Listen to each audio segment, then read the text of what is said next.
மேலும் ஒரு அண்மை செய்தி, நாளைய தினம் கடலூரில் நடைபெறக்கூடிய குடமுழுக்கு விழாவில் பட்டியல் இனத்தவர்கள் பங்கேற்பதை யாரும் தடுக்கக்கூடாது என நீதிபதி கூறியிருக்கிறார்.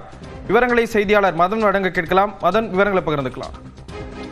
கடலூர் மாவட்டம் பன்ருட்டி அருகே உள்ள கரும்பூர் பஞ்சாயத்துக்குட்பட்ட பகுதியில் பட்டியலின மக்கள் அதிகம் வசித்து வருகிறார்கள். இந்த பகுதியில் அனைத்து தரப்பிற்கும் பொதுவான கோவில், அதாவது ஸ்ரீ பாலமுருகன் ஆலயம் உள்ளது. இந்த கோவிலின் சீரமைப்பு பணிகள் தற்போது முடிவடைந்து கோவிலுக்கு கும்பாபிஷேகம் நாளை நடைபெற திட்டமிடப்பட்டது. இந்த நிலையில் தான் இந்த கோவில் பொது கோவில் அல்ல என்று தெரிவித்து அந்த கோவிலுக்குள் நுழைய விடாமல் கரும்பூர் உள்ள அந்த பட்டியலின மக்களை சில தனிநபர்கள் தடுப்பதாக கூறி அந்த கிராமத்தை சேர்ந்த பூபாலந்தோர் சென்னை உயர்நீதிமன்றத்தில் இந்த ஒரு வழக்கை தாக்கல் செய்தார். இந்த வழக்கு நீதிபதி ஆனந்த் வெங்கடேஷ் முன்பு விசாரிக்க வந்த போது மனுதாரர் தரப்பில் பார்க்கும்போது இந்த கரும்பூர் கிராம மக்களுக்கு சொந்தமான கோவில் கும்பாபிஷேகத்தில் அக்கிராம பட்டியலின மக்கள் கலந்து கொள்ள உரிய பாதுகாப்பு வழங்க வேண்டும் என்று ஒரு வாதம் எடுத்து வைக்கப்பட்டது. அதே போல இந்து சமய அறநிலையத்துறை தரப்பில் இந்த ஒரு கோவிலானது தங்கள் தரப்பில் தங்களுடைய கட்டுப்பாட்டில் இல்லை என்றும் இந்த கோவில் சீரமைப்பிற்கு 2 லட்சம் ரூபாய் வழங்கியுள்ளதாகவும் இந்த கரும்பூர் முருகன் கோவில் பொது கோவில் தான் என்றும் தெரிவிக்கப்பட்டது.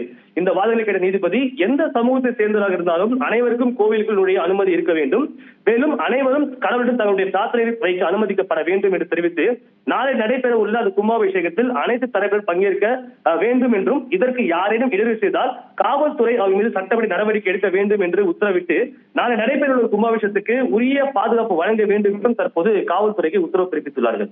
ஸ்ரீராம், விவரங்களை வழங்கியதற்கு நன்றி மதன்.